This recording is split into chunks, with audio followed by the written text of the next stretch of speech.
I was coming out of a convenience store near where I live, and there was a guy sitting on a garbage can, and he just very aggressively yelled at me. He just said, "I am homeless."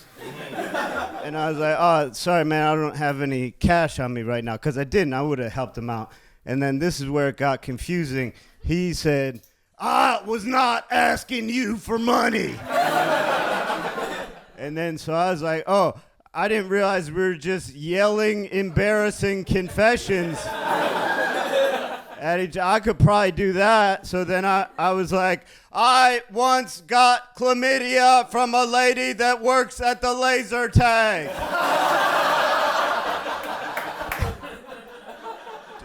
Just a grown woman that works there, not even a manager. And then he was like, "You talking about Meredith?" I was like, "My man, all right." We played laser tag at the same arena. That's good. I don't know.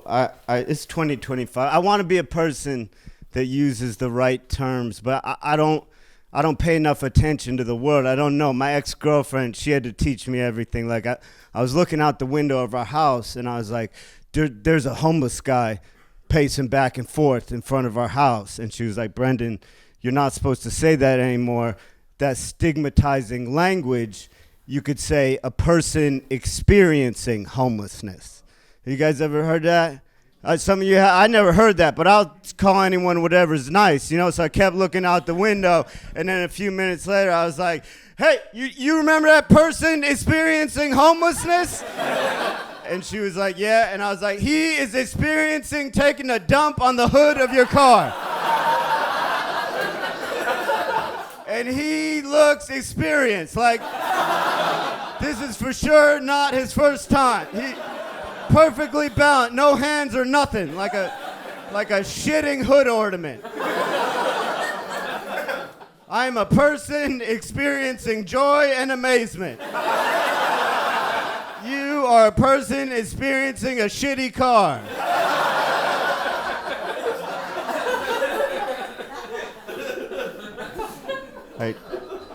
I got these pants at Marshall's. I don't know why that's the funny part. That's my favorite store. Marshall's has all the top name brands just in the wrong product. Have you ever noticed that? Just like, yeah, we got Puma, luggage. Like I told you, we have Tommy Hilfiger. Like, dude, this is a casserole dish. What are you talking about? And they got on the price tag, they got the suggested retail price, and then the Marshalls. They play fast and loose with that suggested retail. They lie about, like, you bought those pants? Of course I bought these pants. They were originally $900. Marked down to $12.99. Marshall will sell you anything, right? That guy doesn't care. Just like, I need a painting of a sailboat, a dress shirt that comes in a box with 2 ties included, some Adidas barbecue tongs, and on the way out, I want some gourmet popcorn-flavored jelly beans. Welcome to Marshall's, my friend. What about an area rug, Marshall? You know what? I'm going to put you in touch with my brother, TJ. TJ Maxx is just a Marshall's that accidentally got in a stolen truckload of hotel furniture. I like all those discount stores. I like Burlington. You guys like Burlington? Burlington's the best. They got kind of an identity crisis there. There used to be Burlington Coat Factory. And then we were all like, I don't need a coat right now. You know what I mean? Like, if I buy a coat, I just have a coat. That's like a 9-year investment plan. Nobody's coming back on that. So then for a little bit, they changed to Burlington Coat Factory. More than just coats. And then we were all like, man, it says Coat Factory on the bill. I'm not going to fall for that. Maybe like windbreakers, you know? Now they just changed to Burlington. I still don't believe them. I think they're going to have to change to Burlington. We don't know nothing about no coats. Don't even wear a coat in here. One of the first big viral internet rumors, this was in the days of like AOL and message boards, it blew up online that 2 women in different states got coats at Burlington Coat Factory. And they went home and they tried the coats on and they got bit by rattlesnakes that were in the lining of the coats, right? And this rumor got so big on the internet that Burlington had to address it. And the way they addressed it was real suspicious. Because you can Google this when you go home. They put out a press release. This is all it said, word for word. The temperature in both our stores and our warehouses is 68 degrees, a temperature at which no rattlesnake is likely to survive. There's no denial in that statement. What? Why are you bringing up temperature? Don't bring up temperature. First of all, the snakes are wearing coats.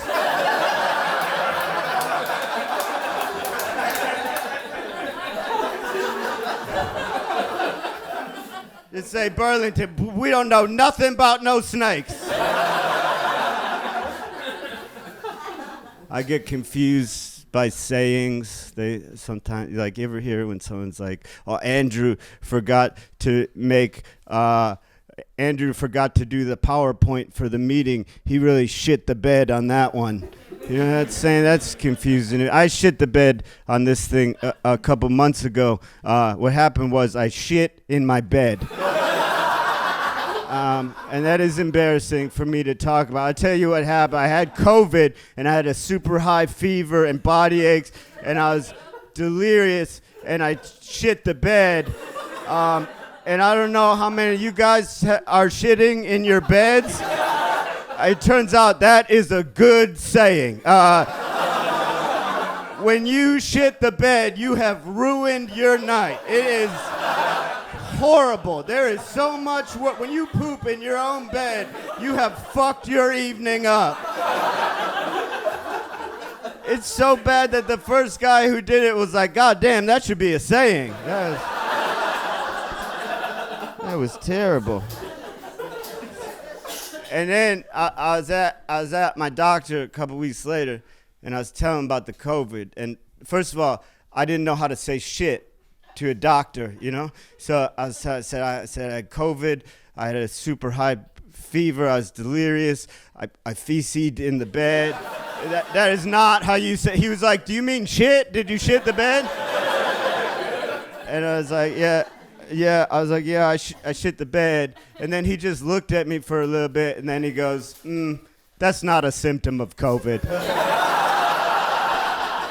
Why would you ever correct someone?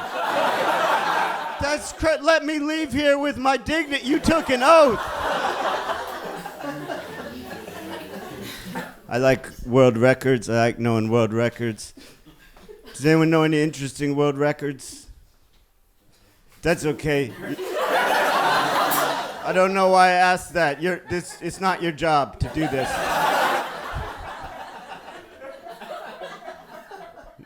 The world record for the high dive is 192 feet, which is high. But I don't like that one, and I don't. I'll tell you why. Because a man attempted suicide off the Golden Gate Bridge, and he survived.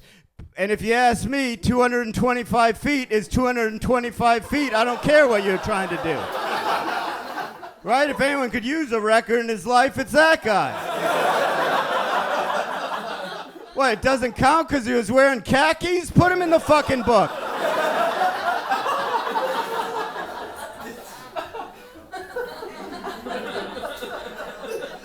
I don't like pranks.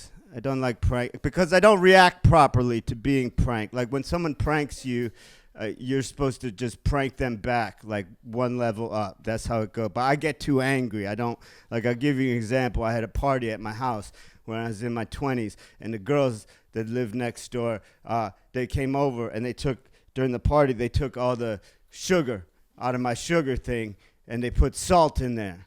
And yeah, no, I know. And then I had my, no, I know. It's horrible. And then I had I had my coffee in the morning. I've been the victim of a prank, but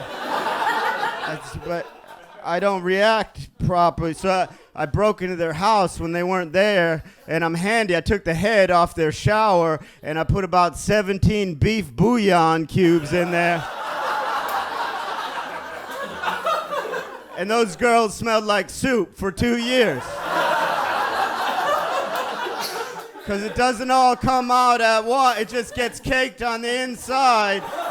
And it's a subtle brothiness that you can't quite pinpoint. It's like, Emily, you smell like French onion soup. Why does the cat keep licking me?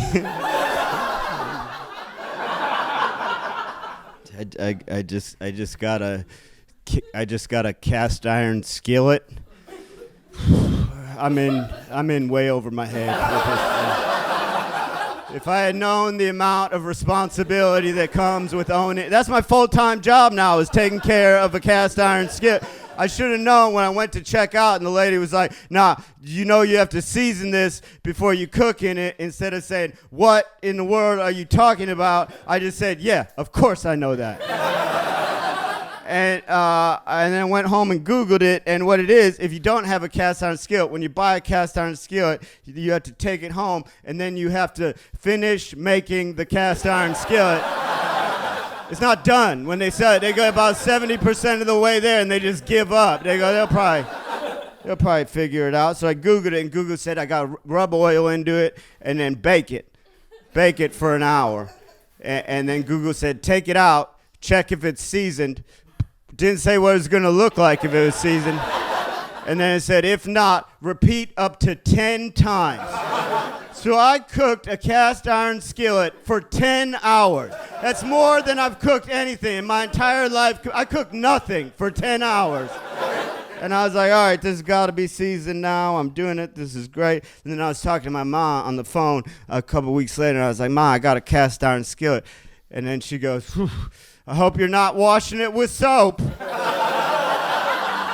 What else would I be washing a pan?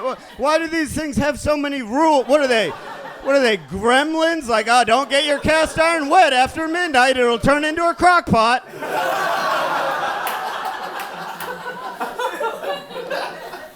My mom said, no, you can't wash that with soap. You can use water and a little salt if you want and scrub it down. Then you put it on the stove to evaporate. So now I'm cooking nothing again. I'm back to square one. And then I said that on the show, and this lady goes, your mom doesn't know what she's talking about. She said the best way to wash a cast iron skillet, cut a potato in half, rub it down with I wash my pan with a potato. That's great. How about I fix my bicycle with a sandwich? What are you talking about?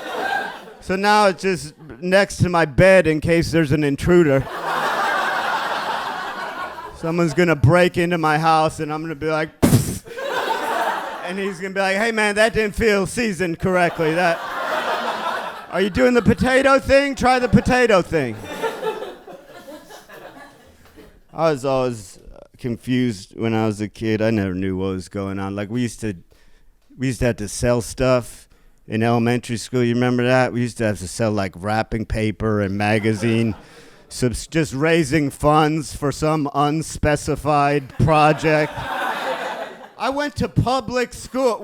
Why was the school being funded by 10-year-old magazine salesmen? Was there just an art teacher at home with his fingers crossed, just like, man, I hope these fourth graders move some Vanity Fair this year. Otherwise, I'm out of a job. And they'd always tell you the same thing. They always say, because they didn't want to get sued, they'd always say, hey, nobody sell these door to door. Only sell to people you know. Don't go door to door. And it's like, lady, I'm 10. I don't know anyone. Okay? The only people I know are my mom and the other sorry sons of guns selling wrapping paper. I'm going door to door. And it didn't matter, right? It didn't matter because the same kid would win every year, right? The kid whose parent was high enough up at a company that they could bring the sheet in and people would feel obligated to buy something, right? Every single year they'd be like, in second place with $72 worth of magazine sales, Susan Perkins. Great work there, Susie. And in first place for the fourth year running, Troy Jenkins III with $56,000 worth of magazine sales. Troy couldn't be here to accept his award. He's in Maui at the moment. Stick around. We'll be opening up the Troy Jenkins Annex to the library. I never knew what was going on. I didn't understand the book fair. It wasn't a fair. One time I asked the teacher, I said, "What is this raising money for?" And this is true. She said, "The school library needs new books." And then I said, I never been to business school or anything, but are you telling me we're buying books to buy books? Because I feel like we could cut the middleman right out of this thing. I don't think Scholastic needs to be involved. And every year my mom would give me money to buy a book at the book fair, and every year she would get mad at me when I would come home with a race car poster. She would go, "What happened? I gave you money for a book." "Oh, I don't know what happened, Mom. I'm 10 years old, unsupervised in a store, and the choices are books and pictures of Lamborghinis driving through fire."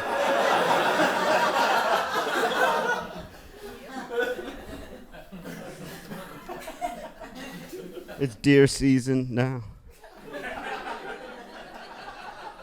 You ever wonder if deer know about deer season?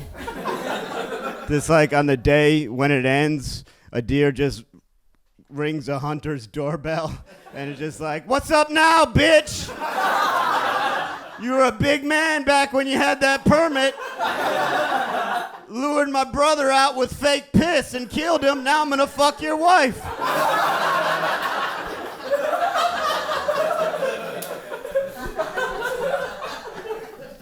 I'm not a peeping Tom.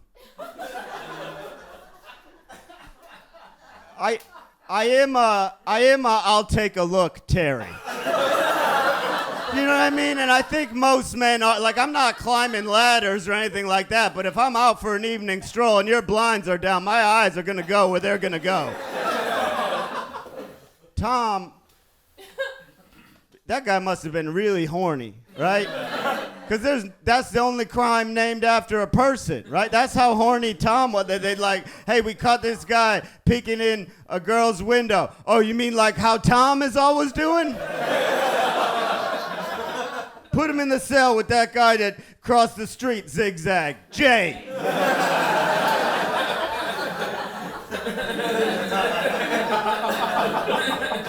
I like my women like I like my pizza. Just however.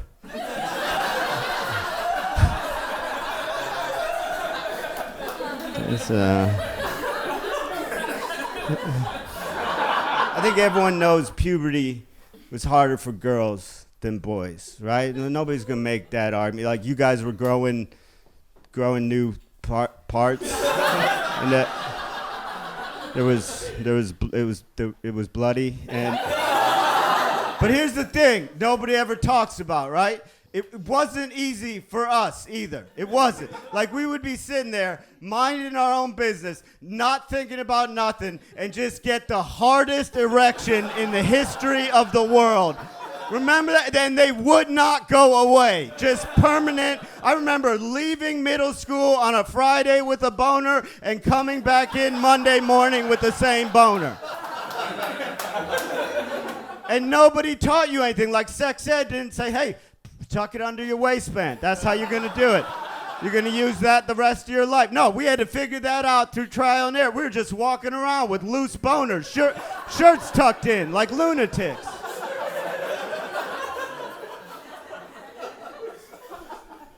And you didn't have to be, it was purely hormonal. You didn't have to be thinking about sex. You didn't have to, no one had to be touching you. They were just sniper boners. Like, just getting you out of nowhere, just coming out of nowhere. Like, it didn't matter what was happening. Like, I'll give you an example. I was rock hard through the entirety of my grandfather's funeral. Just tears falling down into the tent in my pleated khaki. And when I was going through puberty, it was when Viagra came out, right? So I would remember going home and seeing these commercials on TV, and they're like, "Hey, if you've had an erection that lasts longer than 4 hours, you probably need to go to the hospital." And I remember being like, 4 hours? I've had an erection for February. I am dying. I have rigor mortis of the penis. And it's leap year. This is...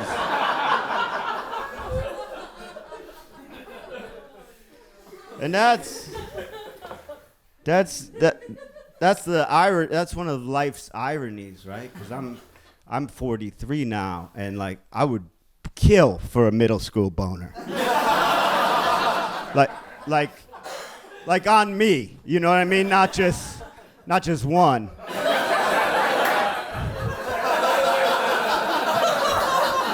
Not just out and about, you know. A lady did a blowjob to me, you know. I don't know why I'm doing this. Like, you guys don't know what a blow. Also, I don't do this when I get a blowjob, but which that was good. I thought that was nice of her. That was a nice thing to do, you know. But then I don't know if she read this in Cosmo or what happened. She wanted to put an ice cube in her mouth while she did it. Never once in my entire life have I thought to myself, man, I wish my dick was colder. You know what I mean? There's nothing I've ever done. I'd be like, you know what would probably make this experience better? If my penis was freezing. If I just had a nice coxicle going. Also, I'm 42. Like, my dick still gets hard. It's not going to stay hard while she walks to the kitchen to get ice. That ice cube is going to we are going to be starting from scratch. If you want to put something in your mouth to make a blowjob better, start with more of my dick. I don't like, there's this conventional wisdom in the world that it's like the butt of jokes on sitcoms and stuff like that men don't try in the bedroom, that we don't put out the effort, right? And that irritates me because I think what's important for women to know is we may not always succeed, but we are trying. I promise you, every man in this room at some point in his life has been going down on a woman and his tongue has gotten so tired that he's had to say, fuck it. Tongue, you stand straight, neck, take over. And then you go, ah!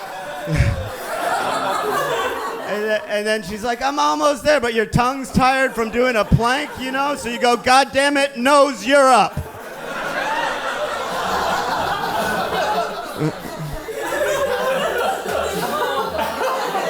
We are trying.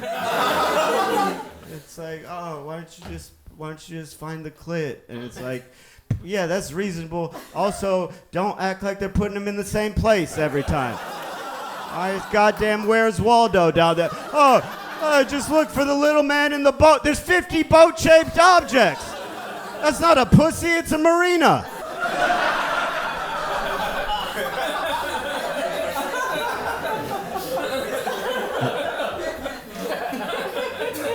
Being older is good, because now, sexually, I'm confident in my lack of confidence.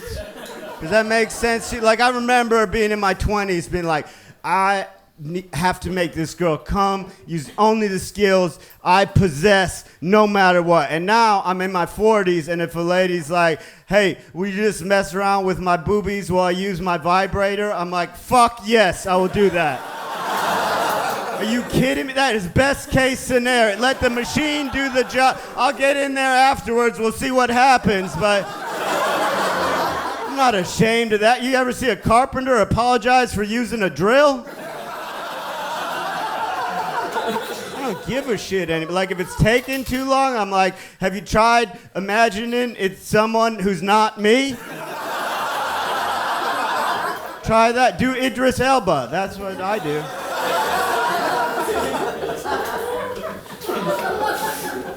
I fly a lot for this job. I fly all over. My favorite thing is to fly into tiny little airports. That's my favorite thing. I flew into Cape Girardeau, Missouri to tell jokes. And if you've never been to Cape Girardeau, Missouri, this is how small the airport is. The guy sitting next to me on the plane, we got off the plane, we walked across the tarmac, we walked into the airport, we walked out of the airport, and then he just walked away into the woods. No bag, nothing, just field of dreams. That is a small air. If you can make it from seat 2B to the woods in 45 seconds, that is a small air. It's just one tiny little brick building, and TSA is crazy at like LAX and O'Hare. I don't think they know about Cape Girardeau. It's like, how did the terrorists get on the plane? Oh, we think he walked around the building is what happened. Had he come in the front door, we probably would have got him, but he went about 12 feet to the left. That ain't our jurisdiction. Probably came from the woods is what it was. I was in O'Hare, and I was waiting to get on a flight, and I was looking out the window, and there was these two young airline employees, fresh, crisp, brand new uniforms on, big smiles on their face, taking a selfie in front of the plane I was about to get on, you know? And I go, oh, that's a nice thing to see. That's so good for them. And then 20 minutes later, the plane boarded, and I looked to my left.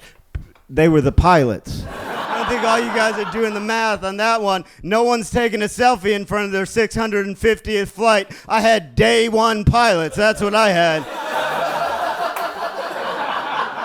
What were they captioning that Instagram photo? Like, here goes nothing, fingers crossed.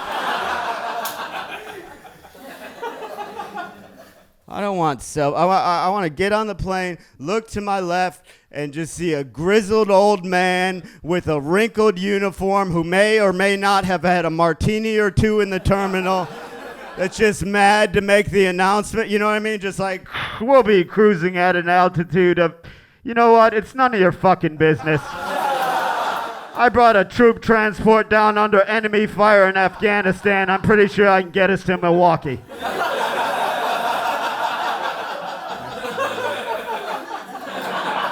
On the highway, I saw a sign that said, caution, low-flying aircraft. What do you want me to do? Why is that a sign for the driver? You need a sign for the pilot. Caution, ground. Like, what, am I just going to get hit by an airplane and the NTSB guy's gonna come out and be like, hey man, it was clearly marked, so. I'm from the Midwest originally. I grew up in the Midwest. The further you get in the Midwest, I don't know how many you've been in the Midwest, the further you get into the Midwest, the harsher the billboards get. That's a true thing. Like, I was driving from Oklahoma City to Wichita, and I just drove by a giant black billboard with huge white letters. It just said, "You are going to hell." And I was like, all right, there's going to be another billboard. You know what I mean? Like with a church or a number. Like, this is one of them two-parters, you know? There was no other billboard. Someone is paying money every month just to damn everyone on I-70 West to hell. Could be a bus full of nuns. Doesn't matter. Wrong turn, ladies. I was in a hotel a few weeks ago, and I got into a passive-aggressive showdown in the elevator. I got into the elevator, and I pressed 4. And four lit up, you know, because I know. And and then a businessman got in the elevator, and he looked at the numbers, and then he looked at me, and then he pressed 4. Like I did it wrong or something. So I looked him dead in the eyes, and I pressed 3. And we got to 3, and I didn't do nothing. Nobody double presses me. I'm a comic. I got nowhere to be. I'll hit call fire department.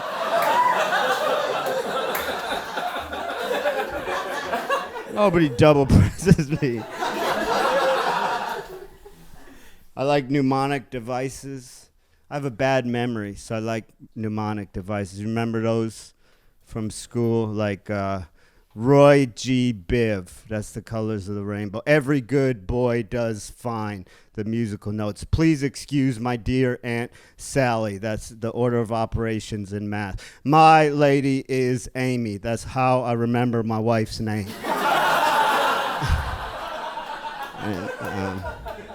We're not together anymore. I don't know if it's because of that joke. One time I told that joke in Louisville, Kentucky, and this guy just yelled out right in the middle of the punchline, "Never eat wet pussy on a rainy Tuesday." And I was like, what is that a mnemonic device for? And he goes, Newports. I smoke Newports.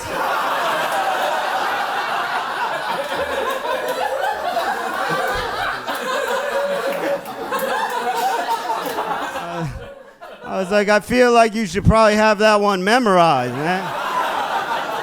Was he just up at the gas station cash register just like, shit, what was my policy regarding eating pussy depending on the weather and the day of the week? Never eat wet pussy. Also, when are you eating dry pussy, man? Because that's a problem.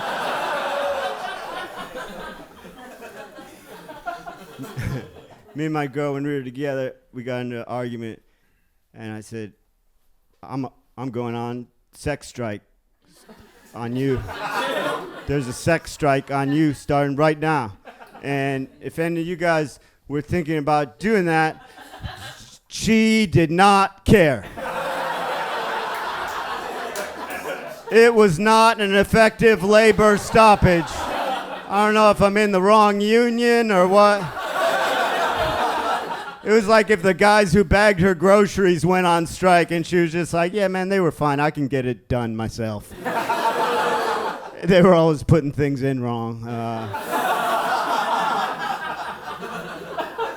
I think we were like, I'd say we were pretty like vanilla in our sex life, and we wanted to push our boundaries and do something kind of outside of our comfort zone. And I was living in New York City at the time, and we went to naked erotic massage class. Yeah, we went to naked erotic massage class, and we thought it was going to be like teasing and foreplay. It was way more erotic than we. Like, she turned to me and she was like, "Oh no, I think we signed up for an orgy." And then I was like, yeah, oh no. Oh, I hate when this happens. I even think we can get our money back. What the heck? And all the couples, I thought it was gonna be like old swingers. All the couples in the class were all hot, and all the other couples, and the couple teaching the class, like, they know it's an uncomfortable situation. They know it's kind of an abnormal thing. So they try and make you comfortable. They'll go, hey, look, you can stare at us all you want.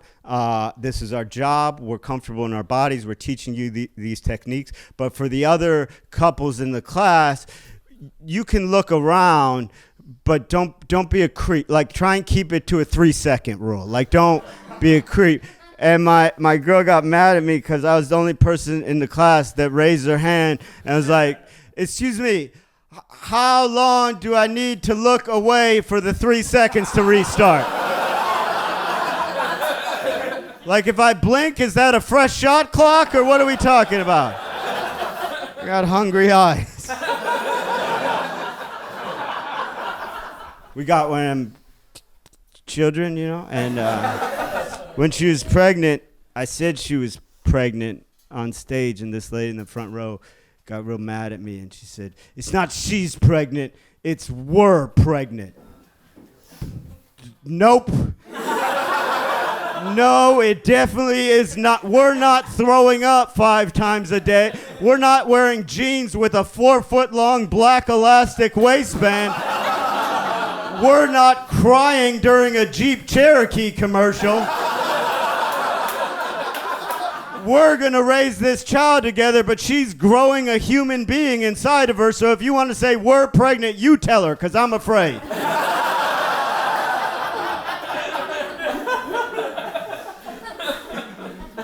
I didn't know anything I just knew stuff from movies. I didn't know anything about pregnancy. Like, we went in for the first ultrasound.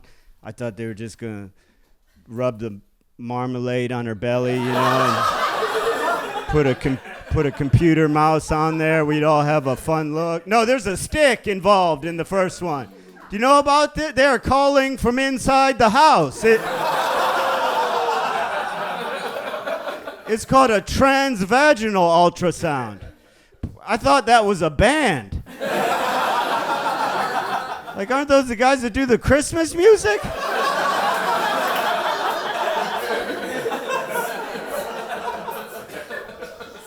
And the lady doing the transvaginal ultrasound was hot.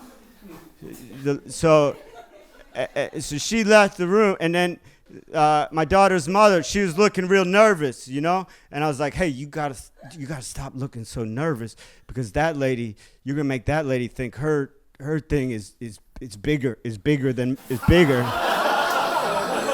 then my daughter's mom was like, "It is." And I was like, that's besides the point. Just like when she puts it in, say, "Is it in yet? Or do you have a bigger one?"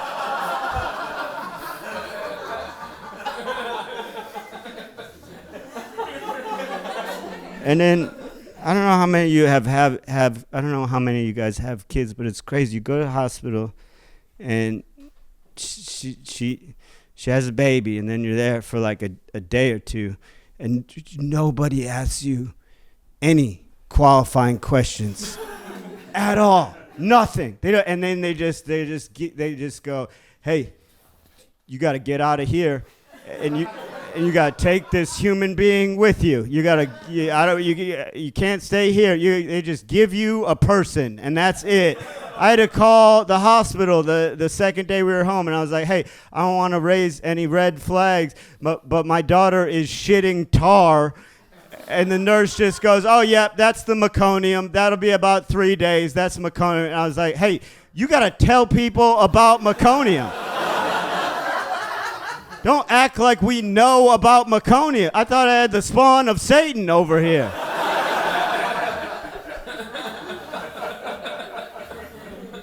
My daughter, she's 4 now. She's the best. There's a pool in the complex where I live, and I took her to the pool this summer, and it was early in the morning, and nobody was there, and it's a big pool. My daughter goes, "Dad, I have to pee." And let me preface this joke by letting you guys know I'm aware this is bad parenting, okay? So you don't need to come up to me afterwards and tell me. But if you have a 4-year-old, you know it's a whole thing to take them to the bathroom, a girl's swimsuit. It's a whole thing. So I just said, "Look, there's nobody here. You can pee in the pool. Just never tell anyone." Okay? So she pees in the pool, right? The pool starts filling up. Her friends are coming over. The pool's filling up. And this kid, Peter, her friend Peter's in the pool. His friend Peter goes, "Mama, I have to pee." Peter's mom starts taking him out, walking to the bathroom. I hear from behind me, "Peter! Peter, you can pee in the pool. You just can never tell anyone."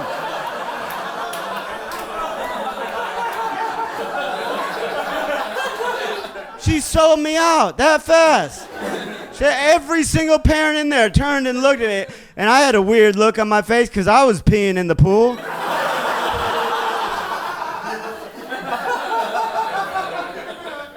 Me and my daughter, we love to go on walks. We go on walks all the time. She said her favorite thing to do is she finds rocks, and she gives me rocks.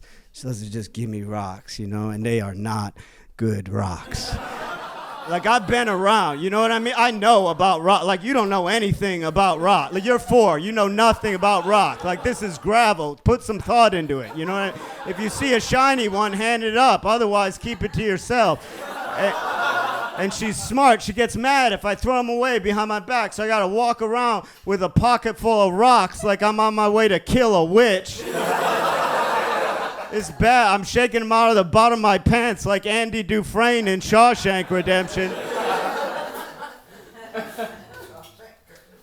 I don't know. It's weird. She's 4, so she's obviously potty trained now. But when she was going through potty training, it was weird to me. All the other parents get so stressed about potty training. They're so worried about it. Oh, what method are you using? How far along is she? Like, what do you do? I was never once concerned for a second. You know why? Because I've never in my life just met a 45-year-old dude just blasting in his pants and just like, what's wrong with Gary? Oh, he was untrainable. He never could make it through training. They tried everything. They would give him an M&M. It didn't work. They did a sticker chart and everything. Gary couldn't make it. You say creepy stuff by accident when you become a parent. Like, you do. You just do. It just comes out. Like, my daughter ran full speed into the coffee table, and she started crying, and then she stopped crying. And this just came out of my mouth. I just said, "You're the bravest little girl I know, and I know a lot of little girls." What is that to say? That's not even true. Who am I, Jeffrey Epstein? She's 4. She should have called the police.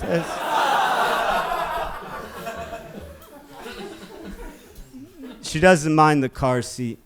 She doesn't like it when the car is stopped. That's when she gets impatient, which is pretty common. And we were in the drive-thru at Dunkin' Donuts, and if you can imagine the angle of a drive-thru, the lady working at Dunkin' Donuts, she couldn't see that I had a child in my car. So I was talking to my daughter, but I was looking straight ahead, and I said, "Daddy's waiting for his coffee."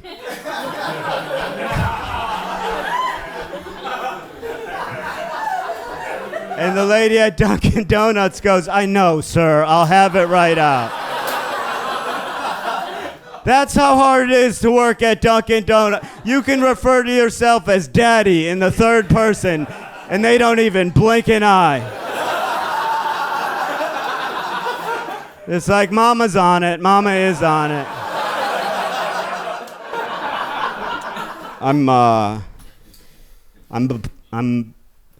I'm bipolar. That's how I pronounce it. It's way more fun when you say it like Super Mario. You know what I mean? I'm bipolar. I'm a bipolar.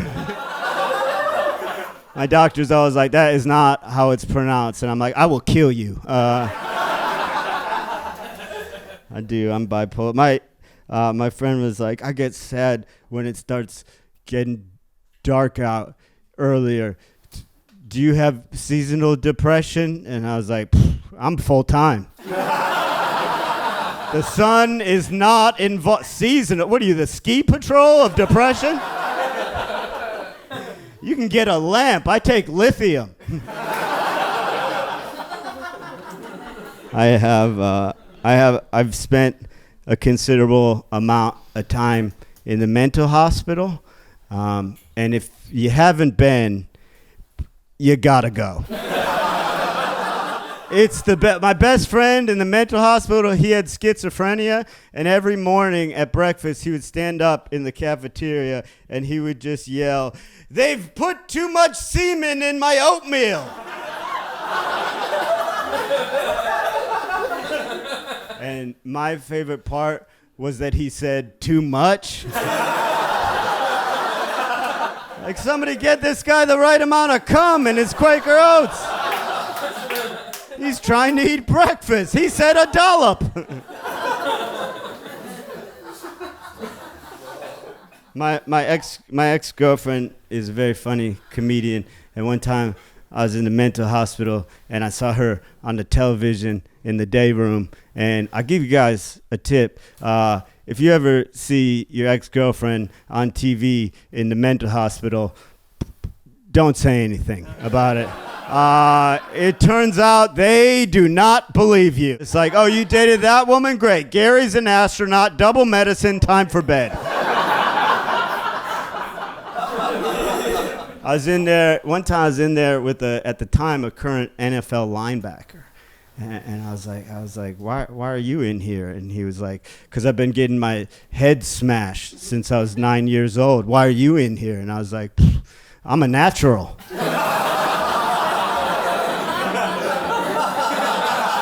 I was born with it, baby. Maybe it's Maybelline. It's not Maybelline. I'm crazy. I live in Maine now. And I want everyone there has guns, you know, so I want a gun. They seem cool. I want a gun, but I don't think it's responsible for someone with my history to have a gun. You know, you know what I mean? Like, that's probably not a good. Just like, what happened to Brendan? Oh, he owned a gun and accidentally watched Marley and Me.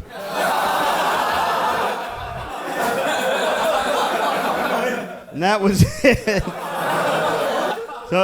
So what I did, this is true. What I did, I went to Cabela's and I got a slingshot. Now I have a slingshot, because I feel like if you kill yourself with a slingshot, you have really put some thought into it. You know what I mean? Just like, suspect found dead in his own home, shot in the head 47 times.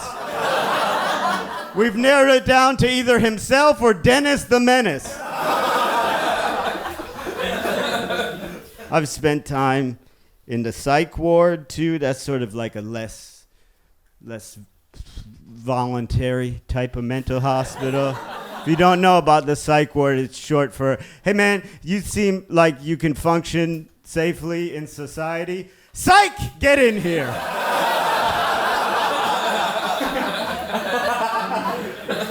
I tried to escape the psych ward one time. I should tell you, they had me on so many drugs at the time. I had my hospital gown tied in the front because I couldn't tie it behind me. So there was this red line on the floor that you weren't supposed to walk past. And I waited till there was like a distraction, and I just walked past it, and nothing happened. It was fine. And I was like, man, they might be running this whole place on the red line system, you know?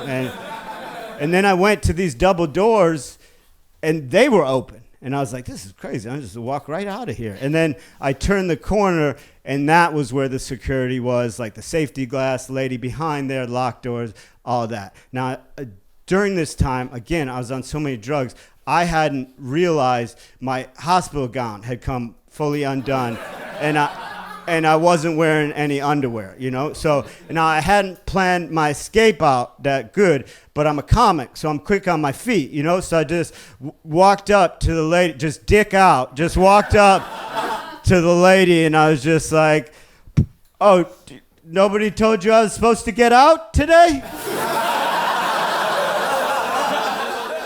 Just check the list there, maybe.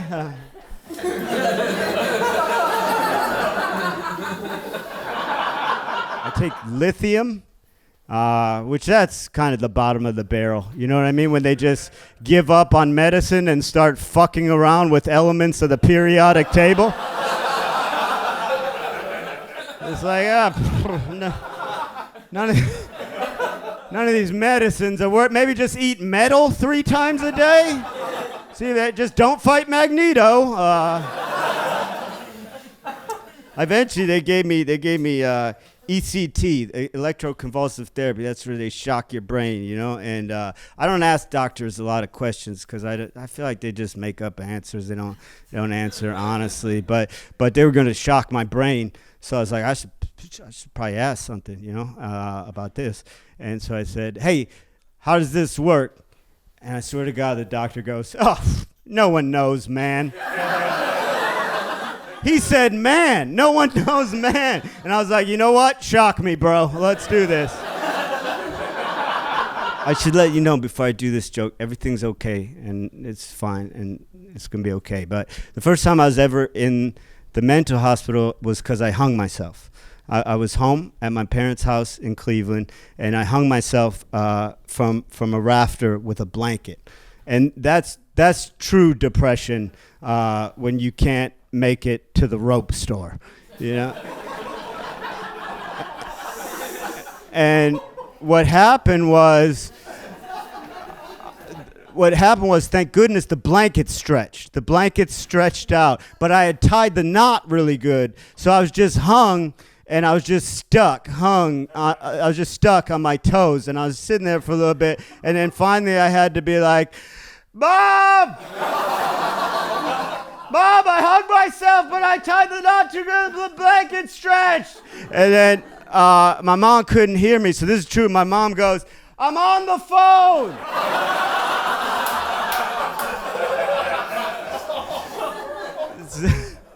So I just had to be like, okay, whenever you get a chance.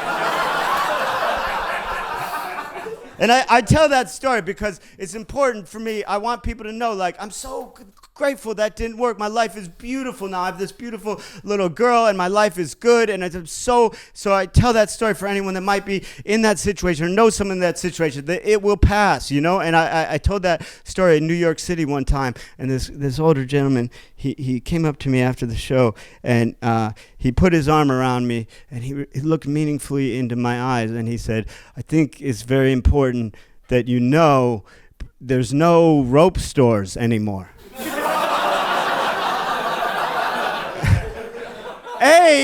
A, that's what he took from that joke. B, he thought there used to be rope stores. Just like Strings and Things was cruising along until Home Depot came into town. All right, guys, my name is Brendan Eyre. Thank you so much. Good night.